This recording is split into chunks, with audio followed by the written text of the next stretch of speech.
네, 이제 나오는 것 같아요, 이제. 괜찮은 것 같아요. 네. 그럼 이건 어떻게 해요? 다시 한 번 더요? 뭐, 한 번만. 아니, 그냥 합시다. 좀 중간에 끊겨가지고 그런데, 행정은 Public Administration이고, 흔히 공행조야 말하고, 이럴 때는 이제 사행조야 말을 한다 이거예요. 근데 이럴 때는 협의 개념이고, 협의 개념이 바로 본질이고, 이 모두를 뭉쳤을 때 뭐라 한다고요? 광이라 말한다라는 겁니다. 그리고 이제 세 번째 본론 내용이 바로 이거란 말이죠. 과거에는 기존 개념은 정부가 완벽한 독점이었는데 이제는 독점이 아니라 여러 다양한 주체가 통치를 해주니까 그걸 가버먼트만 하는 건 아니기 때문에 가버넌스라 말하고 이제는 지금 그림 그린 대로 그림도 아니지만 정부 이외에 다양한 존재로 개념이 확장되고 있다는 거예요. 그래서 이게 공공부문이라면 이게 민간부문일 거고 공공부문과 민간부문의 구분이 불명확해지고 있다. 또 구분을 할 필요가 없는 거 아니냐. 그래서 회의적이지 않느냐. 뭐 이런 말을 하는 게 요장면이라는 겁니다. 됐고. 그래서 보시면 4페이지 봅시다, 이제. 내려보시면 이제 모두 암기에 들어갑니다. 여러 학자의 견해가 나올 거예요. 딱딱 암기하셔야 돼요. 첫 번째 보시면, 포스트 프란스는 뭐란 말이냐면, 행정은 정의할 수 없다. 다만 뭐만 가능하다? 묘사만 할 수 있을 뿐이다. 이런 말이 나올 겁니다. 그래서 행정학을 분명히 정의하는 게 쉽지 않다는 겁니다. 그래서 계속 앞으로 제가 묘사만 할 겁니다. 그래서 제가 수업할 때 보면 항상 이게 묘사예요. 정의가 아니라. 그러니까 행정법 선생님은 어떠냐면, 뭐 누가 하든 간에 행정법 선생님께서는 명확한 정의를 합니다.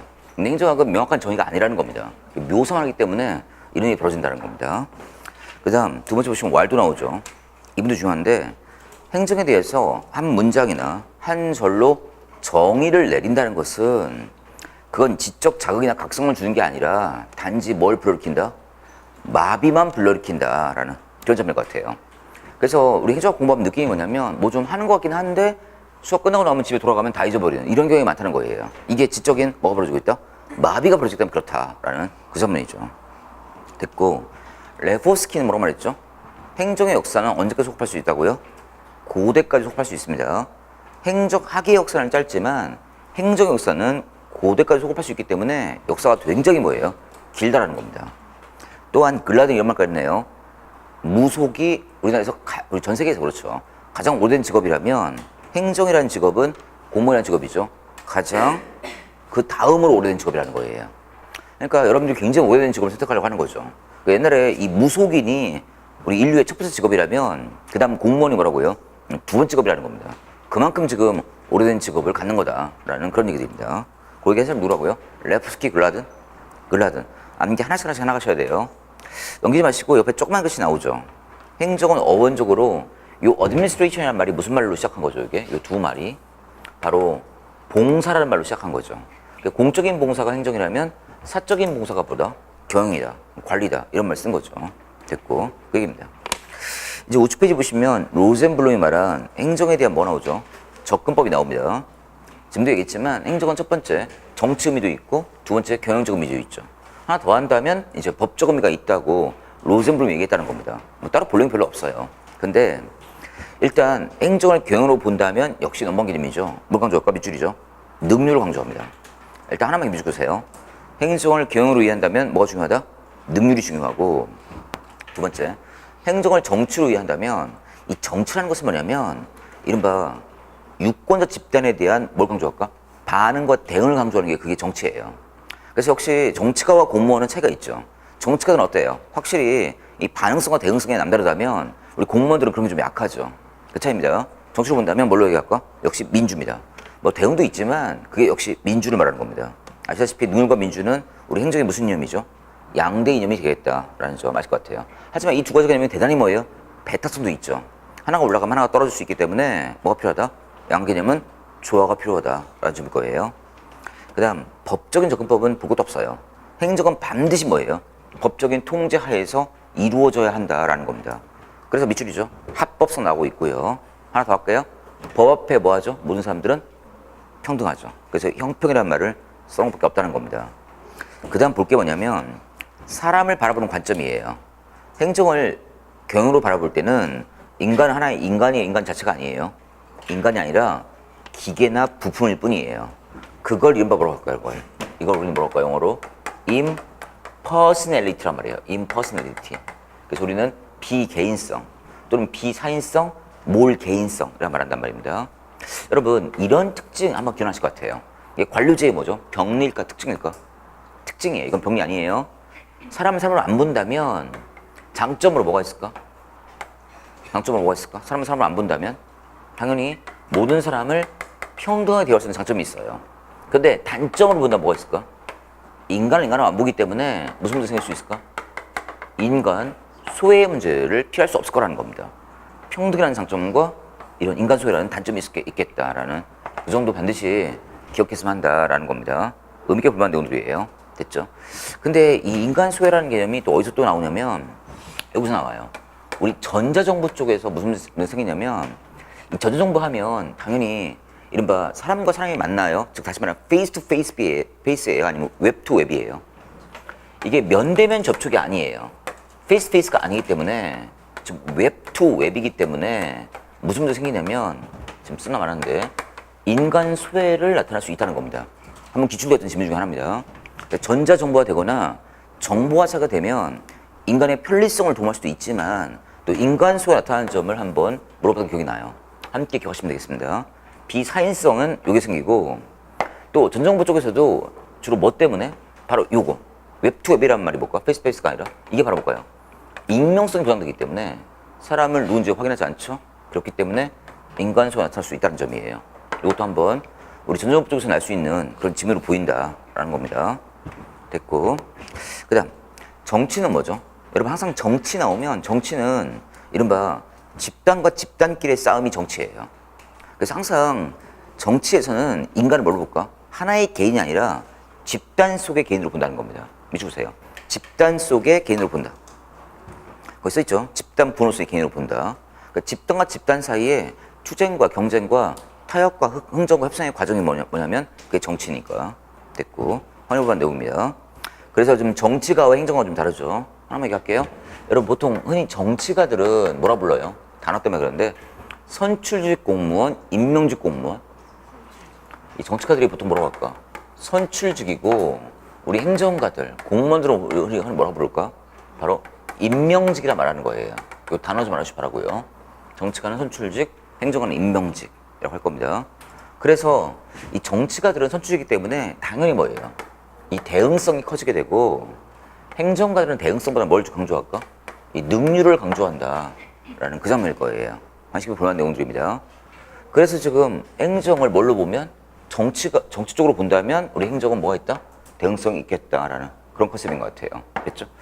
그래서 잠깐만 얘기할게요. 요즘 문제 풀이하다 보니까 나오는데 잠깐 얘기합시다. 다 필요 없고요. 하나 확인합시다. 지금 행정과 경영을 좀 비교하고 있고요. 또 뭐가 있을까? 정치와 또 행정을 비교해 봅시다. 그러면 행정과 경영을 양자 비교하면 뭘까? 경영은 능률을 강조할까? 민주를 강조할까? 당연히 경영은 능률이에요. 그러면 양자 비교할 때는 행정을 뭐 강조할까? 당연히 뭐 강조할까? 민주를 강조할 거예요. 됐죠? 확인할 수 있겠고. 그런데 정치 경쟁을 구분할 때는 오히려 행정을 뭘 강조할까? 능률을 강조하는 거고 정치는 뭘 강조할까요? 민주를 강조하라는 거예요. 됐습니까? 그래서 아시다시피 행정은 경영적인 면도 있기 때문에 행정이 뭐예요? 능률을 강조할 거고 또 행정은 정치적인 면이 있기 때문에 행정은 또 뭘 강조할까? 얘랑 비교할 때는 민주를 강조한다 이렇게 말하는 거예요. 짜증나잖아요. 우리 행정은 그래서 왔다 갔다 하잖아요. 민주를 볼 여지도 있고 행정 또 뭐예요? 능률을 볼 여지도 있고 이렇게 왔다 갔다 하잖아요. 비교할 때마다 달라집니다. 됐습니까? 그래서 우리 행정이 그래서 힘들어진 것이다 라는 점 확인할 수 있을 것 같아요.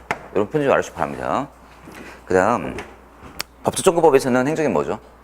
하나하나의 인격의 존재인 거죠. 법에서는. 따라서 인격은 훼손될 수 있습니까? 없습니까?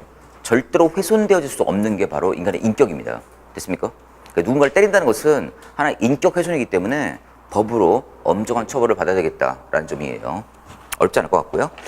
그 다음 하나 더 볼게요. 그 조직구조에 대한 관점도 달라지는데 경영에서는 관료에서는 조직구조가 뭐죠? 관료제입니다. 그럼 공부했나 확인해 볼게요. 관료제가 뭐예요? 관료제가? 관료제는 뭐예요? 예, 대규모화된 무슨 구조요? 예, 집권구조예요. 예, 이거 공부했죠. 됐습니다. 대규모 집권구조. 하나 더 할게요. 대규모화되면 될수록 다시 확인해 볼게요. 수직 분화는 많아져요, 적어져요? 많아질 거고 수평 분화가 어떻게 돼요? 많아질 거라는 겁니다. 수직 분화 뭘 말하는 거예요? 계층제고 이게 뭐라고요? 분업을 말하는 겁니다. 그래서 그림 그리면 요거죠. 소수 지배되고 있고 또 뭐라고요? 계층화되고 있고 분업화된 구조를 갖는다라는 겁니다. 그러니까 이런 관료제의 모습도 행정, 경영 모두 함께 보이는 공통적 모습이고 특히나 이런 모습은 경영에서 먼저 나온 말이에요. 그러니까 행정이 경영적 의미도 있기 때문에 행정도 당연히 경영적으로 본다면 관료제가 존재할 수 있다는 겁니다. 됐고 그 다음 정치로 본다면 무슨 관료제가 나와요? 대표 관료제죠. 인사에서 배웠을 거예요. 관료제를 시민의 대표성 있는 구조로 만들겠다는 겁니다. 특수 집단만이 아니라 시민의 대표성 확보하기 위한 조직을 만들겠다는 얘기가 바로 행정은 그건 뭐니까? 일종의 정치니까 그런 말 하는 겁니다. 됐고 그리고 우리는 대표 관료제를 지향한다 라고 말할 수 있을 거예요. 됐죠? 관료제를 대표한다는 얘기는 뭐예요? 공직을 사회의 축소판처럼 만들겠다라는 아이디어가 바로 대표 관료제일 거다라는 얘기입니다. 그 다음 옆에는 뭐라 나와있죠? 거기 적법 절차란 말 나와요. 이 적법 절차가 뭐죠? 이게 영어 한번 써볼게요. 적법 절차가 바로 뭘까요? 바로 due process다 라고 말하는 거죠. 적법 절차입니다. 한마디로 말하면 뭘까? 합법적인 절차로 움직이겠다라는 겁니다. 됐죠? 그래서 우리는 이런 절차를 마련하고 있죠. 무슨 법에서? 최근 우리나라는 행정절차법에서 이런 걸 만들고 있다라는 그런 장면입니다. 뭐 이 정도면 충분해 보이지 않을까 싶고 그리고 마지막으로 봅시다. 이제 예산제도 보시면 관리접근법에 속해 예산제도가 뭐가 있죠? 통상 합리모형.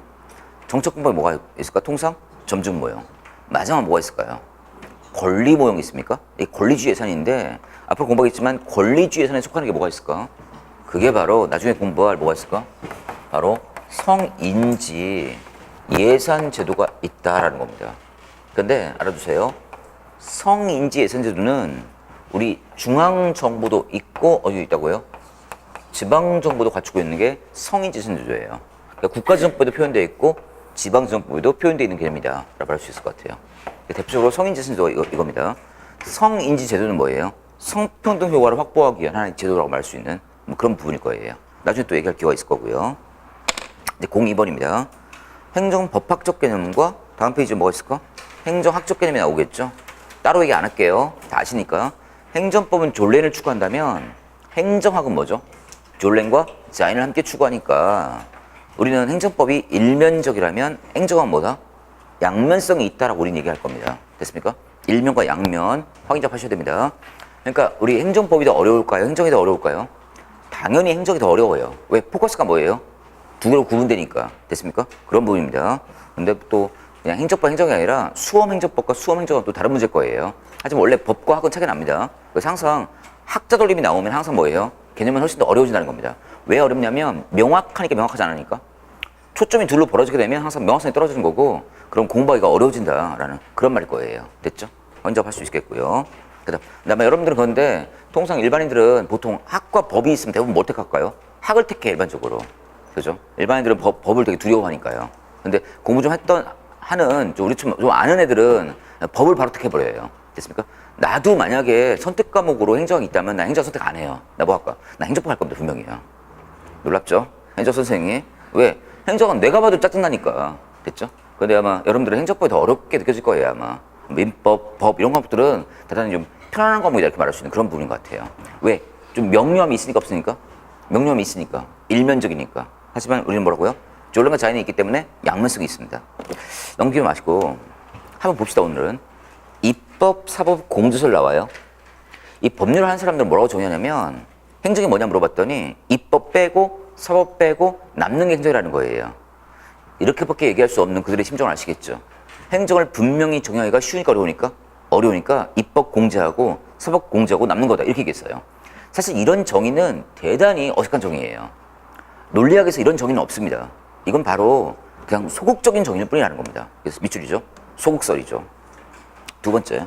그래서 오토 마이어라는 사람이 좀 적극적인 정의를 했는데 행정이 뭐냐 물어봤더니 국가 목적 실현설이 나옵니까? 국가 목적을 실현하는 것이 행정이다. 이렇게 정해버렸다는 겁니다. 이건 아까보다는 좀 더 뭐예요? 적극 정의인 건 사실인데 이것도 문제가 많아요. 왜? 국가 목적이 뭐냐에 대해서 분명한 말을 안 해요. 됐죠? 국가 목적이 뭐냐 물어보면 할 말이 별로 없어요. 세 번째. 그런 다음에 나온 게 법 함설인데 별표할게요. 이건 행정법 개념이지만 행정학에서도 좀 오래전 일이지만 한번 질문했던 적이 있었어요. 실제로요. 법 함수는 뭐냐면 밑줄이죠. 일반 법규범을 개별화 구체화시키는 마지막 줄 좋아요. 무슨 작용이에요? 관리작용이에요? 정치작용이에요? 아니면 법적인 작용이에요? 바로 법적 작용이죠. 그 옆에 보시면 한스 켈젠과 메르켈 나와요. 이 한스 켈젠과 메르켈 이 사람들이 독일 사람들이에요. 그렇죠? 아, 지금 현 독일 총리도 뭐예요? 수상도? 메르켈이네요. 이 독일 사람이에요, 이 사람들이. 아, 그 총리는 아니지만 이름이 같다는 겁니다. 이 학자인데 이 독일에서는 그래서 행정을 뭘로 정했다고요? 정치로 정했다고요? 관리로 정했다고요? 법으로 정했다고요? 법으로 정했단 말입니다. 그래서 독일 애들은 그래서 행정학보다는 뭘로 발전시켰냐면 행정을 행정법 개념으로 발전시킨 나라가 독일이란 말입니다. 우리는 좀 달라요, 독일은. 독일은 행정을 주로 뭘로 연구한다고요? 학보다는 법으로 이해하는 입장이 강하다는 겁니다. 네 번째, 행정관용서를 보시면 거기 누가 나와요? 거기 미국 나옵니까? 미국의 행정법학자 중에 누가 있다고요? 군노가 있죠. 여러분, 미국이라는 나라는 우리 공법과 사법이 있어요. 미국은 공법이 강한 나라일까? 사법이 강한 나라일까? 미국은 사법의 나라예요. 공법이 강한 나라가 절대 아닙니다. 그럴 수밖에 없는 게 미국이라는 나라는 스타일 자체가 뭐냐면 봅시다. 여러분, 정부와 시민 관계가 수직 관계일까? 수평 관계일까? 미국은 정부와 시민 관계를 완전 수평으로 보기 때문에 이 관계를 뭐라고 하냐면 일반 권력 관계란 말이에요. 우리 같은 대륙계 나라들은 정부와 시민 관계는 철저히 뭘까요? 이거는 어떻게 보면 수직 관계예요. 수평 관계가 많기 때문에 실제 정부가 있다 하더라도 주로 정부와 우리 시민 관계를 단지 뭐예요? 사적인 관계로 많이 쳐다보고 있어요. 공법보다는 뭐가 발달했다고요? 사법을 굉장히 발달시킨 나라가 바로 미국이에요. 그럼에도 불구하고 이 행정법이라는 공법을 그래도 이야기한 사람이 문호예요. 그래서 그분은 행정을 뭘로 정했다고요? 준입법적, 준사법적 무슨 작용? 규제로 정했다는 겁니다. 규제. 밑줄 그시겠고요. 규제. 지금도 미국 애들은 행정하면 거의 대부분 뭘로 알아듣냐면 규제로 알아들어요. 규제. 영어로 뭐라고 하죠? 규제. 그래서 보통 미국 애들은 지금도 행정이라는 말을 나오면 보통 regulation이라는 개념으로 이해한다는 겁니다. regulation이요. 그 정도 확인할 수 있겠죠. regulation. 또한 이런 regulation, 규제는 반드시 뭐예요? 무슨 근거가 있어야 돼요? 법적 근거가 있어야 되고 그 법적 근거는 완벽히 뭐예요? 우리 모두가 따라야 하는 거예요. 됐습니까? 그래서 우리랑 좀 다르죠. 이번에 왜 플로리다에 허리케인 상륙했잖아요, 지금. 그래서 600만 명 대피령 내렸다고 하대. 2천만 명한테는 뭐예요? 대피를 공고했고 600만 명한테 뭘 했다고요? 대피령을 내렸다고 하더라고요. 그러면 대피령을 받았으면 따라야 돼요, 안 따라야 돼요? 반드시 따라야 돼요. 우리 같으면 가라가면 갈까? 죽어도 안 가, 우리나라 사람들은. 당장 오늘 여기 계곡에서 놀다가 빠져 죽어도 경찰이 들어가지 말라고 해도 뭐예요? 들어가 안 들어가, 우리나라 사람들은. 그 사람 죽은 사람이고 난 놀래. 그거 들어간단 말이에요. 여기를 어떻게 왔는데. 근데 미국애들은 경찰이 딱 뭐예요? 가지 말라고 무조건 못 가는 거예요. 걔들은 철저해요. 그래서 경찰권이 바로 법적 근거로 이루어지기 때문에, 규제를 보기 때문에 좀 강력합니다, 우리보다는. 아시겠죠? 물론 규제의 양과 이런 부분, 또 질적 측면은 우리보다 분명히 뭐예요? 어때요? 협소하고 그래요. 그러나 실제 규제가 이루어지면 그때는 뭐예요? 강력성이 있다는 겁니다. 대한민국 규제는 어때요? 굉장히 넓어요. 넓은데 잘 따라요, 또. 안 따르고 사람마다 다르게 또 적용됩니다. 우리는 사실상 법이라는 게 보편성이 없지만 미국은 누구에게나 뭐예요? 적용되고 있는 그런 입장이 강하다는 겁니다. 됐죠? 그리고 또 미국애들은 이 규제가 주로 무슨 규제일까? 경제 규제, 사회 규제. 걔들은 사회 규제가 엄청 강하다면 우리나라는 무슨 규제가 강할까? 우리는 사회 규제보다는 뭐가 강하죠? 경제 규제가 강한 나라다. 이렇게 말할 수 있겠죠. 미국은 사회 규제가 강한 나라예요. 됐습니다. 됐고. 근데 이 군노가 잠시 뒤에 얘기할 뭐예요? 행정학적 개념을 얘기했던 행정관리소 쪽에 가 있는 분이기도 해요. 이분은 그래서 행정법과 행정학의 가교를 연결한 사람이 이분이다. 이렇게 말할 수 있을 거예요. 그럼 이제 봅시다. 이제 행정관리설인데 따로 안 해도 되겠죠. 바로 들어갈게요. 누가 이걸 주장했죠? 우드로 윌슨이 써있죠. 1887년도 The Study of Administration이라는 논문에서 이게 나오게 되죠. 그러니까 행정은 뭐라고 정했죠? 말로 합시다. 행정은 일종의 뭐라고요? 관리작용이다. 사무작용이다. 그 말 때문에 행정관리설이 나오게 된 거예요. 그러면서 또 이분이 뭘 얘기하죠? 정치 속에 매몰되던 행정을 밖으로 끄집어내면서 행정학에 뭘 확보했죠? 아이덴티티를 확보한 사람이 이분이에요. 그래서 뭐라고 했죠? 정치는 뭐하고? 결정하고. 우리 행정은 뭐하고요? 집행한다라고 말한 분이 바로 이분이에요. 행정학의 독자성과 고유성과 정체성 확보한 분이라는 겁니다. 우리는 이분을 뭐라 부르죠? 그거 써야 되고, 써야죠. 행정의 뭐? 아버지죠. 행정의 아버지가 누구라고요? 바로 우드로 윌슨이다 라고 말할 수 있을 거예요.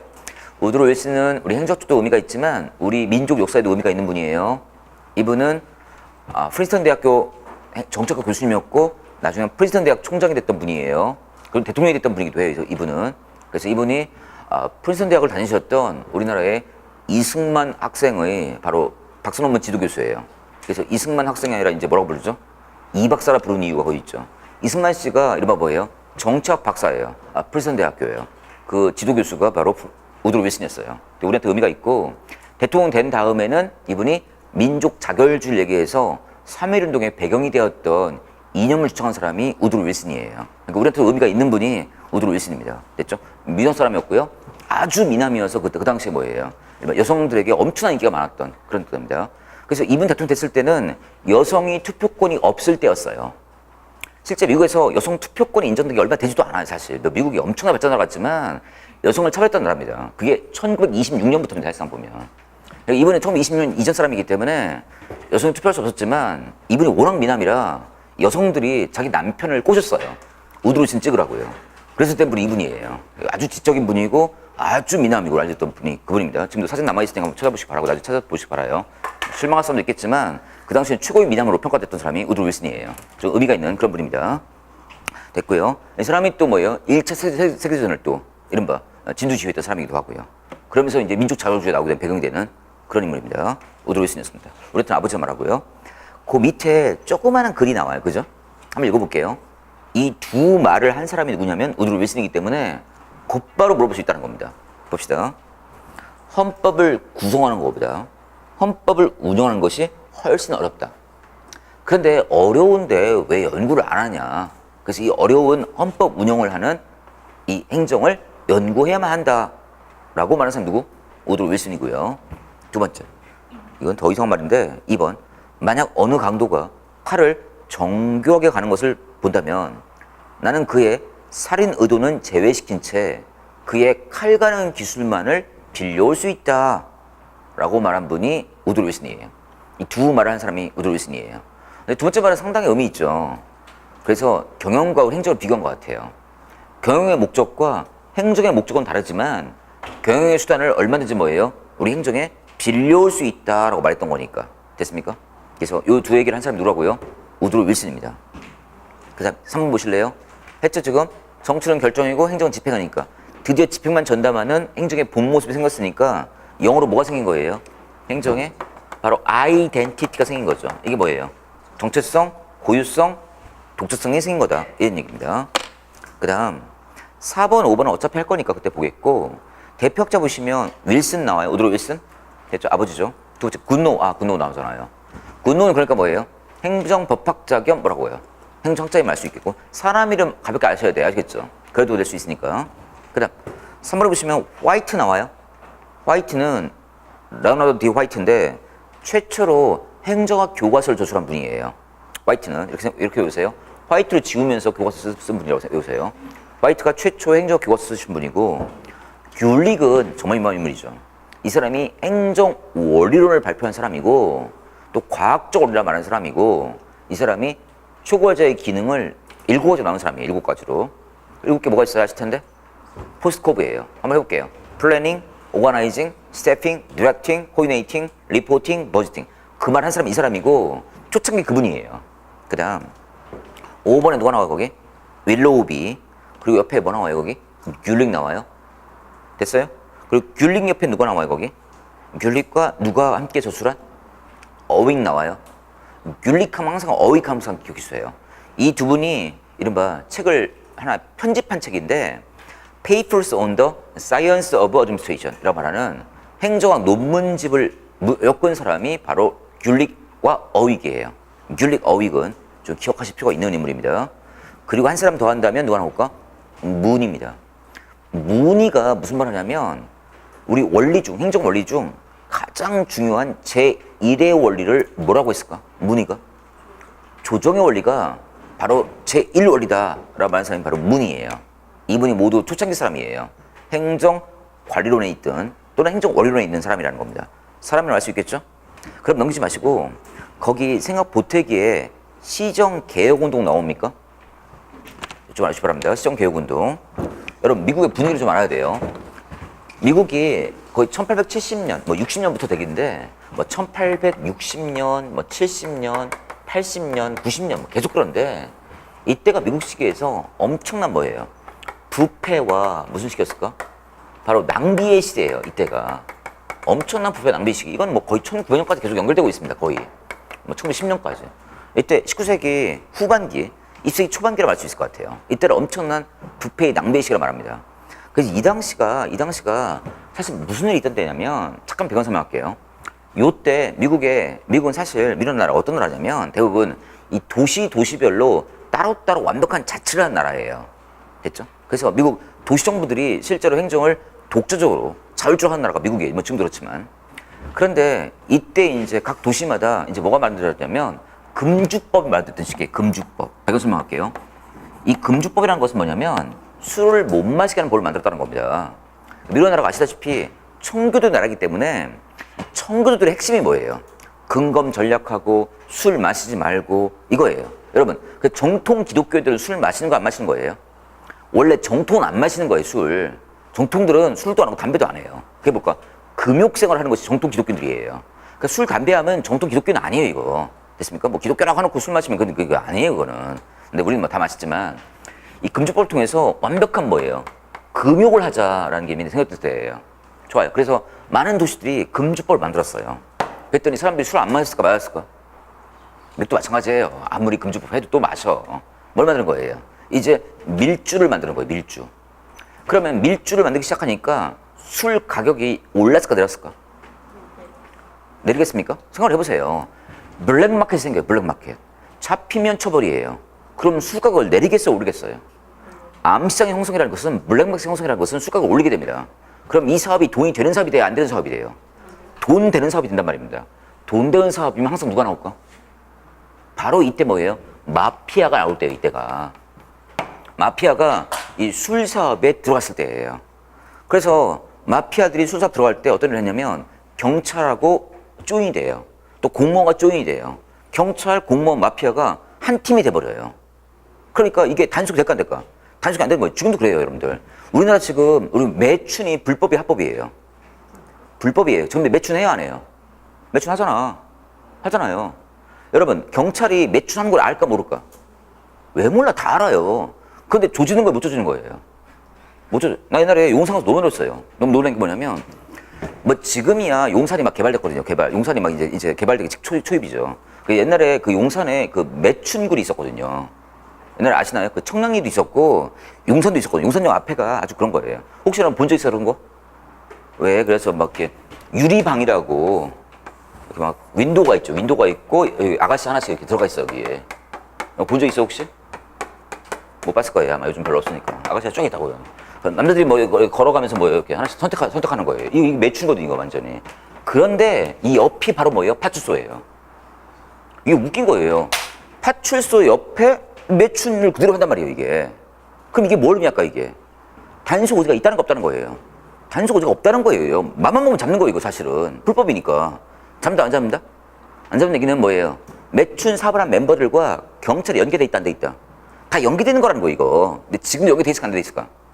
다 돼 있어요. 그래서 단속 나갈 때 어떻게 할까, 단속 나갈 때?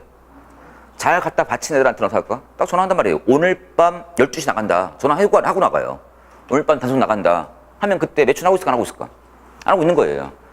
미국은 이미 이때 실제 이 밀주 시장이 커지게 되면서 술 팔고 하는 거 경찰 다 알고 있는 거예요. 그래서 뭐예요?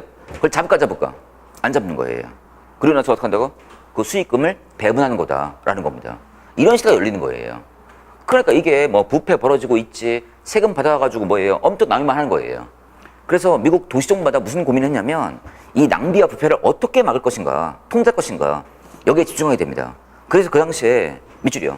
시정개혁운동이 벌어지게 돼요. 그래서 이 운동이 과거의 낭비와 부패를 막기 위한 하나의 무슨 운동이다? 진보주의 운동으로 출발한 겁니다. 그래서 행정학은 원래 이 출발이 개혁주의 학문이에요, 원래가. 근데 여러분들, 진보의 시대가, 이때가 또 진보의 시대였고, 또 하나 장면의 진보의 시대가 언제냐면, 이때거든요. 1960년대가 또 한 번 뭐예요? 진보의 시기였거든요. 아실 거예요. 이때 나왔던 게 뭐죠? 신행정노인, 이때 나오게 됩니다. 이때는 부패와 낭비의 시기여서 이걸 해결하기 위한 진보였고, 이때는 무슨 진보였죠? 사회적 약자의 문제가 워낙 커졌기 때문에 이제 중산층보다는 약자를 위한 행정을 하겠다는 것이 진보운동이었다는 겁니다. 그래서 우리는 흔히 진보하면 어려운 약자를 도와주겠다는 게 진보로 보통 알고 있지만 꼭 그렇진 않아요. 하여간 개혁은 모두 진보예요. 그래서 이때도 진보가 있었고 이때도 진보가 있었습니다. 됐습니까? 그러니까 이게 바로 그 당시에 개혁주 운동이죠. 고문 좀 하신 분은 잠깐만. 이때 부패 낭비를 막기 위한 예산제도가 뭐가 생겼냐면 품목별 예산제도가 생기게 됩니다. 나중에 얘기할 거예요. 바로 통제지정 예산제도가 생기게 됩니다. 그러니까 미국이 이런 고통을 겪었던 나라예요. 미국이라는 나라가. 미국이 아주 개판인 거예요, 이게. 됐습니까? 그런 부분도 있죠. 됐고. 그 정도 작업하시면 될 것 같다. 라는 얘기입니다. 지금도 그래서 뭐예요? 마피아가 있어 없어요, 지금도. 마피아가 있어요, 지금도. 그래서 옛날에 뭐, 시카고가 막 마피아가 엄청나게 있었던 그런 때죠. 그때 이 마피아의 수장은 그때 이런 말 했어요. 낮은 대통령이 지배하고, 밤은 누가 지배한다? 마피아가 지배한다. 이런 말까지 나왔을 때예요. 밤의 대통령과 낮 대통령이 달라졌다는 얘기입니다. 그만큼 완전 마피아의 시대였다는 말하는 거죠. 됐습니다. 그다음 봅시다. 그래서 아무튼 이런 마피아가 이런 연구도 있어요, 실제. 마피아가 어때요? 나쁜 놈들이죠, 사실. 총 갖고 지랄하는 놈들이니까 나쁜 놈들인데. 근데 마피아가 있으면 이게 없다는 거예요. 잔범죄가 없다는 거예요, 잔범죄가. 동네 양아치들이 활동할까 안 할까? 여러분, 동네 양아치가 시카고 시정부에서 동네 양아치들 없어지는 거예요, 양아치들이. 왜 이런 거 있잖아, 양아치들. 힘없는 사람들, 뭐 돈 뺏고 이런 애들. 그런 애들이 있을까 없을까? 여러분, 이 마피아는 말입니다. 이 마초이즘을 근간으로 해요. 마초이즘 뭘까? 마초스러움. 마초스러움이 뭐예요? 멋진 남자죠. 여러분, 멋진 남자들은 힘없는 여자들 막 때리고 돈 뺏고, 가난한 사람들 돈 뺏고, 이런 존재가 아니거든요. 그래서 근데 왜 양아치들, 흔히 말하는 뭐예요? 우리도 그렇잖아요. 여러분, 우리 건달과 양아치를 차이를 알죠? 건달은 원래 힘없는 사람 때리고 그러는 거예요. 아니면 좀 힘 있는 사람 저항하고 이런 사람이에요. 건달은 힘 있는 사람은 저항도 하고 그러면서 또 물론 뺏기도 하고 뭐 그런 게 건달이고. 그러니까 사실 말하면 임꺽정 건달이거든. 홍길동 건달이에요, 사실. 다 홍길동, 임꺽정 다 이 건달들이에요. 근데 양아치는 어때? 양아치들은 힘 있는 사람 거 뺏고 아니면 그래요. 아니면 힘 없는 애 때려요. 힘 없는 애 때리죠. 그 여자 때리는 놈들은 뭐예요? 건달이에요, 양아치예요. 이걸 양아치라 말하는 거예요. 근데 마피아가 있으면 양아치는 잡을 수 있을까 없을까? 잡는 거예요. 양아치를 구역에서 활동하다가 마피아한테 걸리면 뭐예요? 마피아는 위협을 안 해요. 물론 간혹 위협도 하지만. 그래서 옛날에 뉴욕이나 시카고에서 이런 일이 있었다는 거예요. 범죄를 하다가 걸리면 누가 딱 이름을 불러요. 이름 부르면 소망했다는 거예요. 경찰을 소망했다는 거예요. 경찰임을. 왜? 마피아한테 걸리면 뭐예요? 그냥 쳐다보다가 죽어요. 총알이 날라와요, 총알이. 그냥 죽어버려요. 경찰은 잡아가요. 그래서 손들어 하면 뭐예요? 휴 했다는 거예요. 아, 마피아 아니구나. 경찰이구나.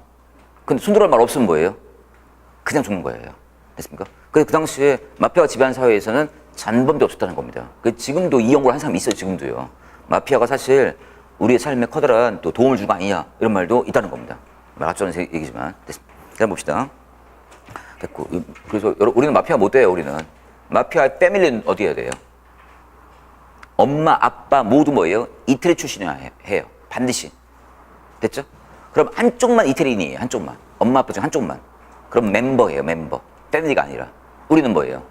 패밀리도 안 되고 멤버도 안 돼요. 우리는 종족이 뭐예요? 아빠, 엄마 이태리 사람이에요? 아니죠. 우리는 아무것도 안 돼요. 됐습니까?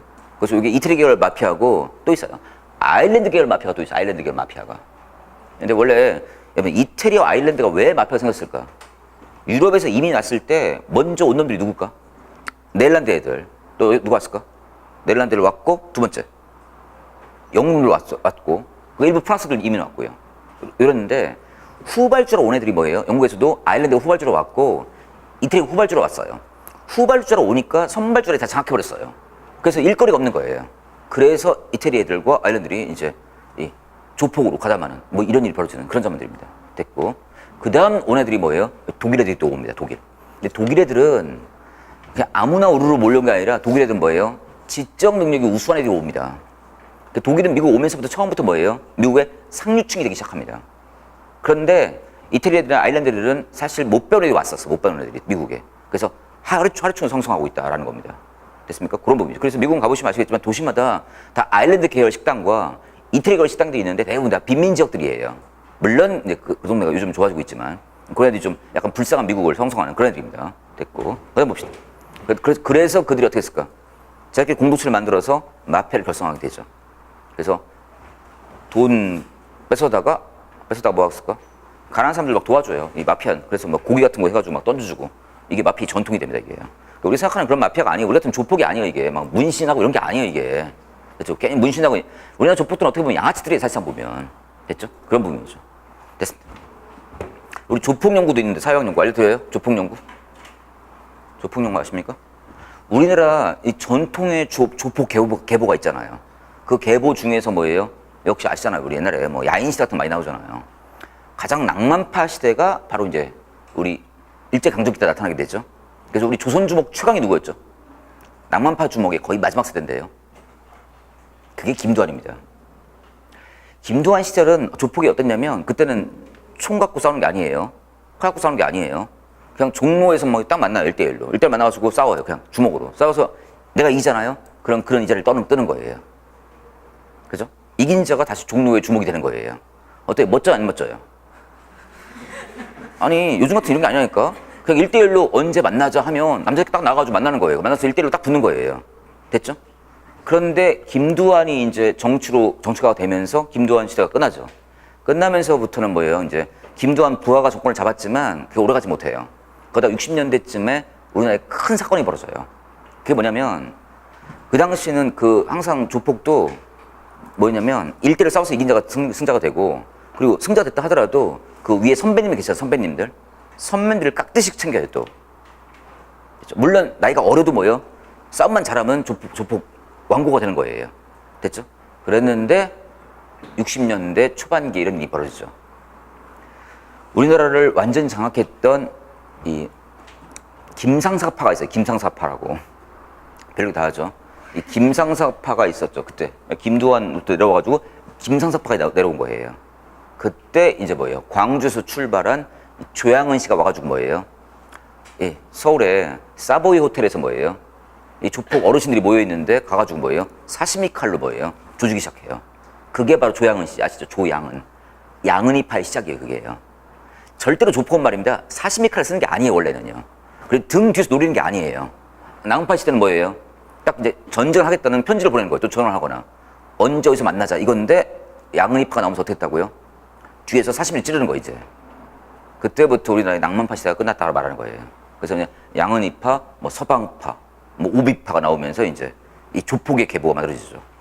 됐죠? 그런 건 이제 뒤에 영화를 봤을 거예요. 그러다가 이제 나쁜 놈들 전성시대라는 영화를 봤을 거예요. 그때 노태우 때 이제 조폭 정리하는 정권 차로의 흐름이 있게 되면서 많이 정리가 됐죠. 뭐 지금도 일부 남아있긴 하죠. 근데 지금은 조폭들이 되게 소규모파잖아요. 한 뭐 10명 안쪽에 소규모파로 양아치 그룹으로 전달되고 있는 모습이고 유성에도 몇 명 있을 거예요. 지금 유성에도. 됐습니다. 그런 부분이죠.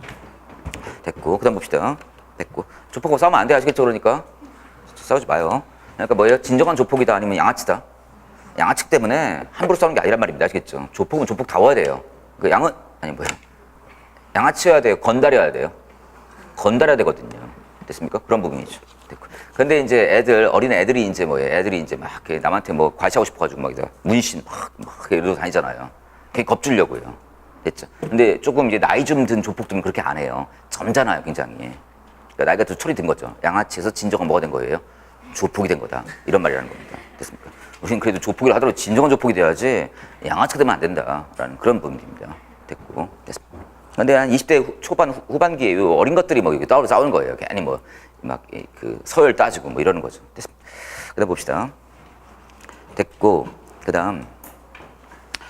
그래서 이거 봅시다. 시정개혁운동. 1894년에 전국 도시연맹이 만들어집니다. 밑줄. 그 다음 1906년도에 뉴욕 시정조사연구소가 만들어져요. 됐죠?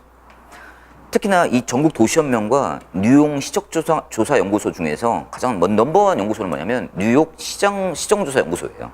여기서 바로 했죠.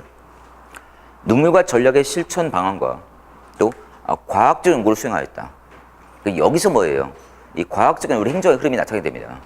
뉴욕 시정조사연구소는 굉장히 중요한 행정적 의미가 있다는 겁니다. 뉴욕 시정조사연구소. 됐고. 그 다음, 이제 그 밑에 옆에 보시면 미국 행정학회란 말 나와요. ASPA라는 팁이 나와요, 거기. ASPA. 혹시 모르니까. 이게 미국 행정학회 약자인데 ASPA가. 미축합시다. 뉴욕 시정연구회 밑줄. 그 밑에 공무원 훈련은 밑줄. 그리고 정보연구학회 나옵니까? 박스. 그리고 미국 정책회 나옵니까? 밑줄. 그리고 공무원 훈련학회 박스예요. 네, 빠진 거 두 개 있죠. 결국 정보연구학회와 공무원 훈련학회가 합쳐져서 만들어진 게 뭐라고요? 그게 미국 행정학회예요. 그런데 이거 시험에 한번 냈었거든요. 냈는데 그 박스 친 내용보다 더 중요한 내용은 뭐냐면 밑줄은 내용이에요. 밑줄은 내용 중에서 넘버한 게 뭘까? 뉴욕 시정조사연구회예요. 걔네들이에요. 행정학 출발의 가장 큰 신호탄은 뭐였냐면 뉴욕 시정조사연구회였다. 이 컨셉이에요. 우측 보실게요. 이제 통칭을 넘어옵니다. 30년대였죠? 행정은 뭐다? 통치다라는 게 나오게 돼요. 이것 때문에 뭐가 생긴다고요? 정책은 이론론? 이론론이 생기게 되는 거죠. 아까는 뭐였죠? 공사행정? 이론론이었죠. 지금은 뭐예요? 정책행정? 이론론이 생기게 되는 거죠. 그러니까 행정이 다시 정치와 똑같아지기 시작하니까 어때요? 정체성 위기가 벌어지나요? 내용의 4번이요. 정체성 위기의 시대가 나타난다 라는 말 볼 거예요. 보이십니까? 아까 뭐였죠? 행정관리설은 정체성이 생긴 거고 통치건설은 뭐예요? 정체성 위기가 벌어진 겁니다. 대표학적 보실게요. 디몽 밑줄이요. 이 사람이 또 나중에 사회의 능률성이라는 말을 한 사람입니다. 거기 써 있을 거예요. 애플비 밑줄이요. 정말 중요한 인물이죠. 정행 이론론자입니다. 가우스 기억나세요? 생태론자입니다. 그래서 이분이 환경을 또 뭐로 말하는 사람이죠? PPPP-SWC 말하는 이 사람이에요. 이 사람이 생태론자면서 뭐라고요? 통치 기능론 쪽에 있는 그분입니다. 이분이. 그 다음 또 보세요. 세이어 나와요. 세이어. 이분이 또 짜증납니다. 이분. 배웁시다. 이분이 무슨 말 하냐면 왜 짜증나냐고 말하냐면 이상한 말을 했어. 이거 봅시다. 두 번째 줄입니다. 공사행정은 모든 중요하지 않은 점에 있어서는 뭐다? 근본적으로 같다라고 돼 있어요. 중요하지 않은 점은 근본적으로 같다는 얘기는 중요한 건 다르다는 거 아니에요? 그럼 중요한 건 다르다는 말이 뭐예요? 공사행정 이론론, 이원론. 돌려 말하면 그게 뭐예요? 정치행정 이론자라는 뜻이에요. 이게 세이가 한 말이에요. 잊지 마세요. 세이가 뭐라고요? 이 사람이 정치행정 이론자다라고 알고 있으면 좋겠다라는 겁니다. 그 다음 프레디스입니다. 프레디스는 정행 이론자면서 이 사람이 뭐예요? 신행정론 쪽에 와 있는 분이 이분이에요. 이분은 이런 말을 합니다. 무슨 말을 하냐면 이런 말을 하죠. 지금까지 우리 행정이란 말을 자꾸 정보 행정으로만 써왔는데 이제 이런 말 그만 쓰자는 거예요. 뭘로 바꾸죠? 공고 행정이라는 말로 쓰자는 겁니다. 정보 행정이라는 용어는 정보의 관점에서 행정을 써왔는데 그게 아니라 무슨 관점으로? 시민의 관점으로 행정을 정리하자라는 겁니다. 그래서 정보의 관점으로 행정을 보지 말고 시민 관점에서 행정을 보자는 의미에서 이런 용어보다는 이런 용어를 사용하자라는 겁니다. 사실 이 용어가 말입니다. 인간의 의식을 규정하고 이 용어가 뭐예요? 인간 행위를 상당 부분 규정짓는 게 많아요. 용어를 바꿔준다면 아마 될 거다라는 그런 장면이라는 겁니다. 공공행정, 시민관점. 그런 장면들이죠. 용어가 무서운 거죠. 여러분 행정이라는 단어를 보세요. 행정이라는 단어가 어때요? 벌써 좀 느낌이 좀 무거운 단어예요? 아니면 가벼운 단어예요? 좀 무겁지 않습니까? 행정이라는 단어 자체가. 됐죠? 영어로 뭐라고 하죠? 좋네. Public Administration. 이렇게 말하면 뭐예요? 공공봉사죠. 그래서 우리나라에서 행정관 애들은 어때? 공부 좀 잘하는 애들일까 못하는 애들일까? 대부분 좀 잘하는 애들이에요. 미국에서 행정과 다닌다고 하면 공부 좀 못하는 애들이에요. 용어가 사람의 인식을 규정하는 거예요. Public Administration. 공공봉사. 어때? 느낌이? 좀 무거워요? 가벼워요? 가볍고 따뜻해 보이죠? 그리고 사람 좋은 사람도 가는 데 같잖아요. 됐죠? 그래서 확실히 이 용어 규정이 중요한 겁니다. 그래서 프레디스는 이분이 이런 말 쓰지 말고 이런 말 쓰자고 한 사람이라는 겁니다. 그래서 두 가지 큰 틀을 봤어요. 행정을 경영으로 보는 게 왼쪽이고 행정을 정치로 보는 게 뭐예요? 오른쪽이라는 겁니다. 그 다음 이야기들은 뭐 별로 볼 내용이 없네요. 됐습니까?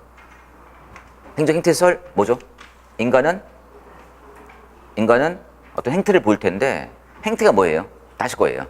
의사결정 과정이거나 인간 협동 행위다. 됐습니까? 따라서 행정을 이렇게 정해버리면 공공행정과 사회행정은 같아져야 달라져요. 같아집니다. 공사님 이론론, 이론론. 정치적 이론론, 이론론이고 아실 거예요. 얘가 논리 실증주의 입장을 창원해요. 그래서 무슨 용어를 하자고요? 가치를 넣고 연구하자고요? 빼고 연구하자고요? 가치를 빼고 연구해서 진정한 과학을 추구하자고 했던 입장이 이거고. 다음 페이지 8페이지 박스 나오는데 한번 쉽시다. 이 박스 보기 전에 한번 쉴게요. 관리설과 한테서 좀 비교하고 있네요. 잠깐만 쉬었다 갑시다. 쉬었다가 여기 바로 마무리 짓게요. 쉬었다 갑시다.